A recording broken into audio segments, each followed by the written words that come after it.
تو یہاں بھی وَاتَّبَعُوا مَا تَتْلُو الشَّيَاطِينُ، یہ آیتیں اس وقت تک سمجھ میں نہیں آئیں گی جب تک کہ پورا واقعہ نہ ہو. تو حضرت سلیمان علیہ السلام کے دور میں اللہ تعالیٰ نے بابل شہر میں 2 فرشتے اتارے تھے لوگوں کو جادو سکھانے کے لیے. ان کا مقصد یہ تھا کہ جب بھی نبی آتے تھے تو ظاہر معجزے ہوتے تھے ان کے پاس، تو بہت سے لوگ کنفیوز ہوتے تھے کہ بھئی جادو میں اور معجزے میں کیا فرق ہے، کیونکہ جادوگر بھی کرتب دکھاتے ہیں. آپ نے دیکھا ہوگا جو میجک شو یوٹیوب پر ہے نا، ٹانگیں کاٹ کے الگ کر دی، بعد میں ٹانگیں آپس میں جوڑ دی. لوگ کہتے ہیں واہ واہ بھائی، یہ نظر کا دھوکہ ہوتا ہے، حقیقت نہیں ہوتی ہے. لیکن عام آدمی کو تو نہیں پتہ چلے گا نا کہ حقیقت کیا ہے اور نظر کا دھوکہ کیا ہے. تو اب اللہ تعالیٰ نے ان لوگوں، اب جو انبیاء جب آتے ہیں تو وہ جادو نہیں ہوتا، وہ معجزہ ہوتا ہے. وہ حقیقت میں، وہ اگر ٹانگیں کٹ رہی ہوں گی نا، حقیقت میں کٹ رہی ہوں گی، جوڑ رہی ہوں گی تو حقیقت میں جوڑ رہی ہوں گی. تو پبلک کنفیوز ہو سکتی تھی کہ بھئی یہ جادو کیا ہے اور معجزہ کیا ہے. تو اللہ تعالیٰ نے بنی اسرائیل پر یہ رحم کیا کہ جادو اور معجزے کا فرق بتانے کے لیے فرشتے نازل کیے، وہ فرشتے تاکہ انسانوں کو جادو سکھائیں. اور فرشتوں نے ان کو بتا دیا کہ یہ جادو ہم تمہیں سکھا رہے ہیں، اس سے غلط استعمال مت کرنا، ہم ایک آزمائش ہیں. آزمائش کا مطلب جب ایک چیز دی جاتی ہے تو اس میں تمہاری آزمائش ہے کہ تم اس کو صحیح استعمال کرتے ہو یا غلط. صحیح استعمال کیا ہے کہ جب نبی معجزہ لے کر آئیں گے تو تمہیں پتہ چل جائے گا فوراً کہ یہ جادو نہیں ہے بلکہ یہ کیا ہے، معجزہ ہے، لہذا اس نبی پر ایمان لے کر آؤ. اور جب کوئی جادو، کوئی شعبدے بازیاں دکھائے گا تو تمہیں پتہ چل جائے گا یہ ڈرامے باز آدمی ہے، یہ پیغمبر نہیں ہو سکتا. تو یہ ہے اصل. اچھا، جادو کے بارے میں سورہ فلق اور سورہ ناس کی تفسیر میں نے پوری تفصیل ڈیٹیل سے بیان کی ہے کہ جادو سے حقیقت چینج نہیں ہوتی کسی چیز کی. ہمارے ہی بعض علماء ہندوستان کے بر صغیر کے بہت بڑی چوٹی کے علماء ہیں، وہ اس کے قائل ہیں کہ جادو سے ایک چیز کی حقیقت بھی چینج ہو سکتی ہے. مثال کے طور پر جادوگر اپنے جادو کے زور سے انسان کو گدھا بنا سکتا ہے. جیسے کہ عبداللہ ابن عبد السلام رضی اللہ تعالیٰ عنہ، وہ یہودی سے مسلمان ہوئے تھے. انہوں نے فرمایا کہ مجھے نبی صلی اللہ علیہ وسلم نے کچھ ایسے کلمات سکھائے ہیں کہ اگر میں وہ کلمات نہ پڑھتا تو یہودی نہ مجھے گدھا بنا دیتے. تو اس سے علماء نے استدلال کیا ہے کہ جادو کے ذریعے انسان کو ماہیت چینج کرنا بھی ممکن ہے. لیکن جو دوسرے دلائل کو اگر آپ دیکھیں بہت ڈیٹیل سے قرآن و سنت کے، تو اس سے پتہ چلتا ہے کہ حقیقت میں یہ ممکن نہیں ہے، یہ صرف نظر کے دھوکے کی حد تک ممکن ہے. تو اس پر پوری ڈیٹیل میں نے سورہ فلق اور سورہ ناس میں تفصیل سے بیان کی تھی، اور اس پر میرا یوٹیوب پہ آپ کو الگ سے کلپ بھی مل جائے گا کہ جادو کی حقیقت کیا ہے. کہ جادو سے کوئی چیز چینج نہیں ہو سکتی، صرف نظر کا دھوکہ ہے. البتہ جادو کی ایک قسم ایسی ہے جس میں جنات سے کام لیا جاتا ہے، اس میں بھی حقیقت چینج نہیں ہوتی، لیکن جنات کچھ فسادات پھیلا دیتے ہیں، دلوں میں وسوسے ڈال دیتے ہیں. وہ پوری ڈیٹیل آپ کو اس میں مل جائے گی سورہ فلق سورہ ناس کی، جو میں نے انہی ایپیسوڈز میں تفسیر ریکارڈ کروائی ہے وہاں پہ، یا یوٹیوب پہ الگ سے اس پہ آپ کو میرے بیانات مل جائیں گے. تو اس کی ڈیٹیل آپ وہاں اچھی طرح سے دیکھ سکتے ہیں. تو خلاصہ اس کا یہی ہے کہ جادوگر سوائے شعبدے بازیوں کے اور کچھ بھی نہیں ہے، جبکہ پیغمبر جو کام کرتے ہیں وہ حقیقی ہوتا ہے. اس کی میں بس ایک آیت میں دلیل کے طور پہ پیش کروں گا. قرآن مجید میں اللہ تعالیٰ کا ارشاد ہے کہ جادوگروں نے جب رسیوں کو ڈالا حضرت موسیٰ علیہ السلام کے مقابلے میں، تو قرآن کے الفاظ ہیں وَجَاءُوا بِسِحْرٍ عَظِيمٍ، بہت بڑا جادو کیا انہوں نے. لیکن اس بہت بڑے جادو کا اثر کیا تھا؟ يُخَيَّلُ إِلَيْهِ مِن سِحْرِهِمْ أَنَّهَا تَسْعَىٰ، لوگوں کو دیکھنے میں ایسا لگا کہ یہ سانپ بن کے دوڑ رہی ہے. تو اتنا بڑے جادو سے بھی رسی حقیقت میں سانپ نہیں بنی ہے، بلکہ دیکھنے میں ایسا لگ رہا تھا کہ سانپ بن کے دوڑ رہی ہے. جبکہ حضرت موسیٰ نے جو لاٹھی زمین پہ ڈالی ہے تو قرآن یہ نہیں کہہ رہا کہ ایسا لگا کہ یہ اژدہا بن گیا ہے، نا نا نا، فَإِذَا هِيَ ثُعْبَانٌ مُبِينٌ، وہ حقیقت میں کیا بن گیا؟ اژدہا. جادوگر اسی چیز سے متاثر ہوئے ہیں کہ یہ تو حقیقت میں کیا بن گئی؟ اژدہا بن گیا، تو تبھی فوراً سجدے میں گر گئے. اس سے پتہ چلتا ہے کہ جادو میں اور معجزے میں بڑا فرق کیا ہے. کہ جادو نظر کا دھوکہ ہے، تو جادوگر سمجھتے تھے کہ یہ نظر کا دھوکہ نہیں دیا جا رہا، نظر کا دھوکہ تو ہم اپنے ٹرک کے ذریعے دے رہے ہیں نا، تو یہ نظر کا دھوکہ نہیں ہے بلکہ یہ حقیقت ہے. تو حقیقت تو ہو نہیں سکتی. لاٹھی کو سانپ تھوڑی بنایا جا سکتا ہے, کوئی آج تک سائنسدان نہیں بنا سکا, یہ کام ہو ہی نہیں سکتا, ممکن ہی نہیں ہے. تو انہوں نے جو بنا دیا تو یہ انہوں نے نہیں بلکہ کس نے بنایا ہے؟ اللہ نے. تو بہرحال انہوں نے, فرشتوں نے آ کے ان کو جادو کا کیا بتایا کہ بھی جادو میں کیا ٹرک ہوتی ہیں, کیا چیزیں استعمال ہوتی ہیں, تاکہ جب کوئی پیغمبر آئے تو فوراً پتہ چل جائے کہ یہ کیا ہے, یہ معجزہ ہے, یہ جادو نہیں ہے. تو ان نالائقوں نے, میں اب ترجمہ کر دیتا ہوں, نالائقوں نے کیا کرنا شروع کر دیا. فرمایا شیاطین جس چیز کو فالو کرنے لگے تھے نا سلیمان علیہ السلام کی, کیونکہ شیاطین ہی ان جادو اور ان ٹونوں میں پڑتے ہیں. جنات جادو کی ایک دوسری قسم ہے جس میں جنات سے کام لیا جاتا ہے. وہ کام ایسے لیا جاتا ہے کہ جنات کو, جو شریر جنات ہیں ان کو خوش کرنے کے لیے کچھ بہت ہی گندے کام کیے جاتے ہیں. جیسے بچوں کی مردہ ہڈیاں نکال لیتے ہیں یہ لوگ قبروں سے, اور ظلم کرتے ہیں, چھوٹے چھوٹے چوزوں کو مار دیتے ہیں, کچل دیتے ہیں, بہت کچھ الٹے الٹے کام. یہ تو جادوگری آپ کو بتائیں گے کیا کیا کرتے ہیں وہ. مجھے ڈر یہ بھی ہوتا ہے ایسا نہ ہو جو تفسیر سننے والے ہیں وہ اس طرح کے کام کرنا شروع کر دیں. تو اس سے جنات خوش کرتے ہیں, پھر ان کو جنات کو کوئی میسج دیتے ہیں, وہ جن وہ کام کر کے آ جاتا ہے. وہ بھی اسباب کے دائرے میں ہوتا ہے, جن کو بھی لامحدود طاقتیں اللہ نے نہیں دی ہیں. تو ان چیزوں کے ظاہر ہے شیاطین اور جنات فالو کرتے ہیں. تو اللہ فرماتے ہیں کہ انہوں نے وحی کی تعلیمات کو چھوڑ کر جادو اور شیاطین کی تعلیمات کو فالو کرنا شروع کر دیا. جادو کا فن تو ان کو سکھایا گیا تھا محض ایک فن کے طور پہ. تو اب جو اصل چیز تھی تورات وہ چھوڑ دی اور پیچھے کس کے پڑ گئے؟ ان چیز کے جو شیاطین اور جنات کا جو کام ہے اس کے پیچھے پڑ گئے. فرمایا وما کفر سلیمان, حالانکہ سلیمان نے کبھی کفر نہیں کیا. یہاں جادو کو کفر سے تعبیر کیا گیا ہے. اس لیے تعبیر کیا گیا ہے کہ قرآن و سنت کی اصطلاح میں کفر دو معنوں میں استعمال ہوتا ہے. ایک کفر اکبر جو حقیقی کفر ہے, اور ایک کفر اصغر. حقیقی کفر کیا ہے؟ اللہ کا انکار کرنا, غیر اللہ سے مدد مانگنا, یہ حقیقی کفر ہے. اور ایک کفر اصغر کیا ہے کہ اللہ کی ناشکری کرنا. جیسے حدیث میں آتا ہے جو نماز چھوڑ دے اس نے کفر کیا. تو یہاں ہم کفر سے کیا مراد لیتے ہیں؟ بھئی ناشکری کی اس نے. تو قرآن میں یہ کفر دونوں معنوں میں استعمال ہوتا ہے. لیکن فقہا کی ٹرم کیا ہے؟ اصطلاح میں کافر اسی کو کہیں گے جو حقیقت میں کافر ہو, ورنہ عمل کے لحاظ سے تو بہت سے مسلمان بھی کافر ہیں نا. کافر کا مطلب ناشکرے ہیں. تو اس لیے قرآن میں کفر کے دونوں معنی استعمال ہوتے ہیں. تبھی قرآن میں آتا ہے وَمَن لَّمْ يَحْكُم بِمَا أَنزَلَ اللَّهُ فَأُولَٰئِكَ هُمُ الْكَافِرُونَ, جو اللہ کے فیصلوں پر فیصلہ نہ کرے وہ کافر ہیں.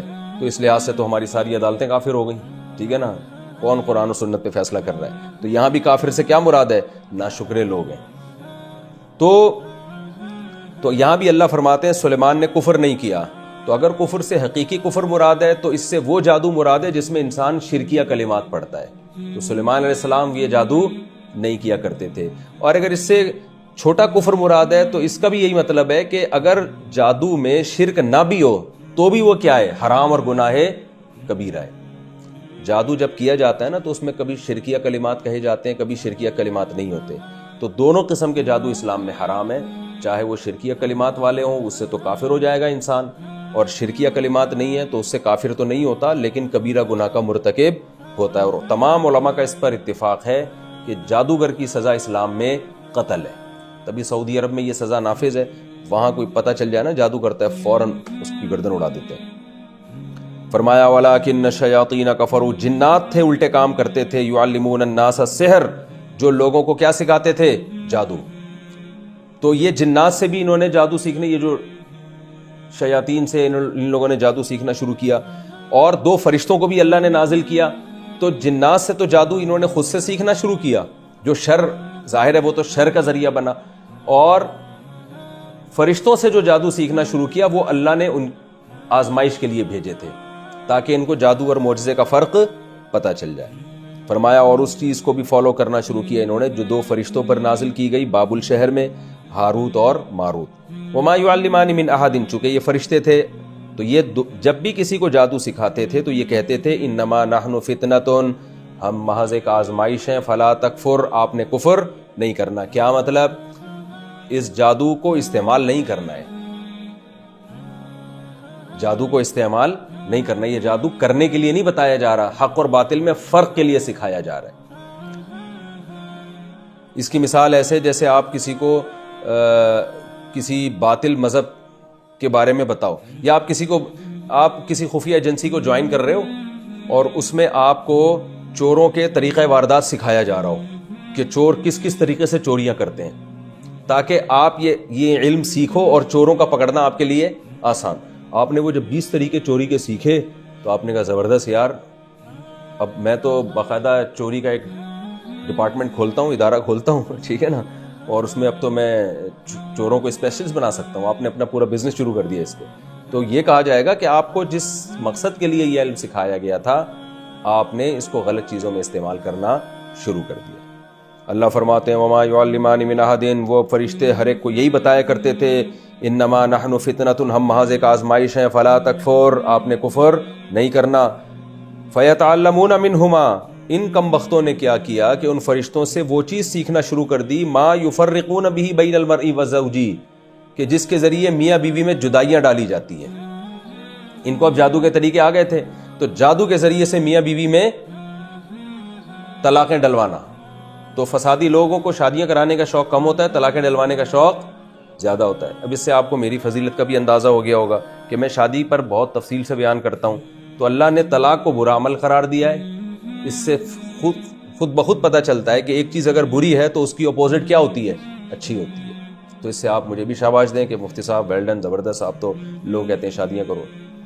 تو اللہ فرماتے ہیں ما یفرقون به بین المرء وزوجہ, کہ میاں بیوی کے درمیان جادو کے زور سے جدائیاں ڈالتے تھے. یہ جادو کے زور سے جدائی کیسے ڈالی جا سکتی ہے؟ دو طرح سے. ایک تو یہ شعبدے بازی کے ذریعے. شعبدے جیسے نظر کے دھوکے ہوتے ہیں نا, جیسے یہ میجک شو آ رہے ہوتے ہیں یوٹیوب میں, نظر کا دھوکا ہوتا ہے نا, ٹانگیں کٹ کے ادھر چلی گئیں پھر دوبارہ جڑ رہی ہیں اور آستین سے کبوتر نکل آیا.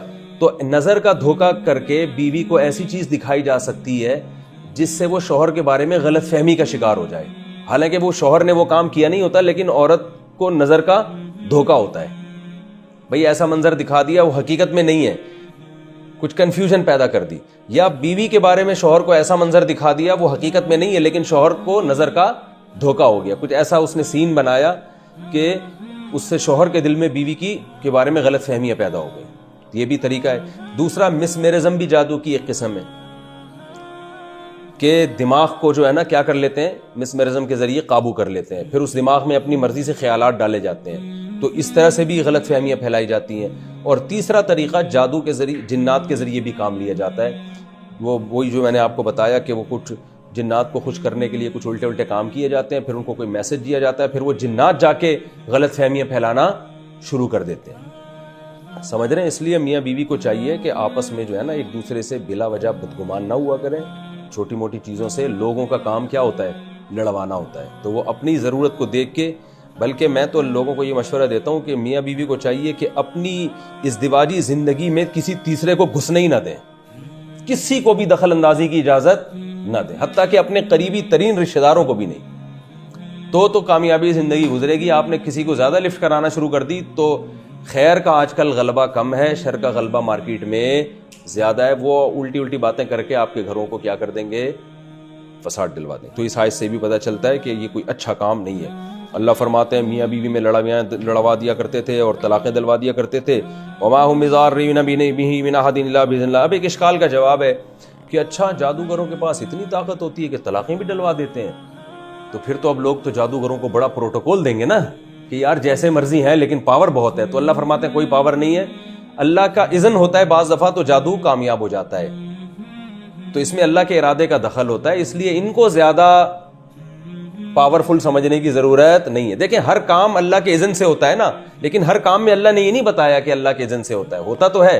یہاں اللہ اسپیشل اپنی صفت کو ہائی لائٹ کر رہے ہیں کہ یہ کسی کو نقصان نہیں پہنچا سکتے جادوگر جب تک اللہ کا اذن نہ ہو. تو اس لیے کہ جادو ایک ایسا سبب ہے جو کمزور سبب ہے, کیونکہ جادوگروں کے پاس اگر اتنے اختیارات ہوتے نا تو یہ تو طلاقیں دلوا کے پورا معاشرہ تباہ کر دیتے. اور سیاسی لوگ جادوگروں کے پاس جاتے کہ اپوزیشن کو نیچے گرانا ہے, تو جادوگر کو اتنے پیسے دیے, اس نے عمران خان پہ کر دیا, عمران خان جادوگر کے پاس گیا, اس نے نواز شریف کو کر دیا, پھر تو یہ تو سارا نظام کیا ہو جاتا دنیا کا تل پٹ. تو اللہ فرماتے ہیں ان میں اتنی پاور نہیں ہے. ہاں یہ شر پھیلانے کی کوشش کرتے ہیں, تو بعض دفعہ اللہ کی مشیت شامل حال ہو جاتی ہے, اور اس میں اللہ کی حکمتیں ہوتی ہیں جو اللہ ہی بہتر جانتا ہے, کیونکہ دنیا میں شر بھی اللہ نے رکھا ہے اور خیر بھی. تو شر بھی اللہ کی مرضی سے میری مراد مشیت سے. شر پہ اللہ خوش تو نہیں ہوتا, لیکن شر اللہ کی مشیت اور ارادے کے بغیر ہوتا نہیں ہے. جیسے قرآن مجید میں اللہ کا ارشاد ہے ان تکفروا، اگر تم کفر کرو گے تو وہ کیا ہے، نہیں، ان تشکروا یرضہ لکم، اگر شکر کرو گے تو اللہ اس پہ خوش بھی ہوگا، اور کفر کرو گے تو کفر ہو تو جائے گا لیکن اللہ اس پہ خوش نہیں ہوگا. تو کفر ہونے تو دیتا ہے اللہ تعالیٰ. اب جیسے ہندو بتوں کی عبادت کرتے ہیں تو اللہ کی مشیت کے بغیر یہ ممکن تو نہیں ہے نا، اللہ چاہے تو روک لے، لیکن اللہ چاہتا ہے کہ دنیا میں سب کچھ چلتا رہے، شر بھی چلے اور خیر بھی. تو اللہ کی مرضی اس میں بھی شامل حال ہوتی ہے، لیکن اللہ اس پہ خوش نہیں ہوتا. تو اللہ فرماتے ہیں جادوگر یہ جو کچھ کر لیا کرتے تھے یہ کسی کو نقصان نہیں پہنچا سکتے جب تک اللہ کی مرضی شامل حال نہ ہو. تو اس میں دو علمی نقطے بیان کرنا مقصد ہے. ایک تو یہ کہ جادوگروں کو بہت زیادہ پاورفل سمجھنے کی ضرورت نہیں ہے. دوسری بات یہ کہ اللہ کے اذن کے بغیر نہیں ہے، تو اللہ سے تعلق مضبوط کر لو تو جادوگر آپ کو نقصان نہیں پہنچائے گا. تو اس میں یہ دو علمی نقطے بہت یعنی اچھی طرح ذہن میں بٹھا لیں. ایک اللہ باذن اللہ، کہ اللہ کے حکم سے. تو پتہ چلا کہ اگر کوئی جادو کرتا ہے تو پھر ہمیں تعلق اللہ سے مضبوط کرنا چاہیے. تو اللہ کے کلمات جو ہمیں سکھائے گئے ہیں نبی صلی اللہ علیہ وسلم نے، سورہ فلق، سورہ ناس، آیت الکرسی، ان کلمات کو زیادہ سے زیادہ پڑھنا چاہیے جن میں اللہ سے مدد مانگی گئی ہے، تو اس سے فائدہ بھی ہوتا ہے. آگے اللہ فرماتے ہیں وَيَتَعَلَّمُونَ مَا يَضُرُّهُمْ وَلَا يَنفَعُهُمْ، وہ چیزیں سیکھا کرتے تھے جس سے جو ان کو نقصان پہنچائے، جو فائدہ نہ پہنچائے. جو مقصد تھا فائدے کا وہ حاصل نہیں کیا اور الٹا کفر میں پڑھ کے اپنی آخرت تباہ کر دی انہوں نے. وَلَقَدْ عَلِمُوا لَمَنِ اشْتَرَاهُ مَا لَهُ فِي الْآخِرَةِ مِنْ خَلَاقٍ، حالانکہ یہ جانتے تھے کہ جو بھی اس جادو کو خریدے گا یعنی اختیار کرے گا اس کا آخرت میں سرے سے کوئی حصہ نہیں ہے. من خلاق میں من تاکید کے لیے، ذرا سا بھی آخرت میں اس کا حصہ نہیں ہے. اس سے صاف پتہ چلتا ہے کہ بہت بڑا جرم ہے جادو کرنا. اور آج کل دیکھو خواتین دشمنیوں میں فوراً جادوگروں کے پاس چلی جاتی ہیں، یہ میری جٹھانی پہ یہ کروا دو، میری ساس پہ یہ کروا دو، میری بہو پہ یہ کروا دو. تو یہ بہت بڑا جرم ہے. اللہ نے فرمایا آخرت میں ذرا سا بھی حصہ نہیں ہے. وَلَبِئْسَ مَا شَرَوْا بِهِ أَنفُسَهُمْ، اور کتنی بری چیز ہے جس کے ذریعے اپنے آپ کو بیچ ڈالتے ہیں یہ لوگ، یعنی اپنی جان کا سودا کر لیتے ہیں. اور لو کانوا یعلمون، کاش کہ یہ لوگ جان لیتے. تو خلاصہ آیت کا کیا نکلا، پہلے میں اگلی آیت بھی کمپلیٹ کر لوں.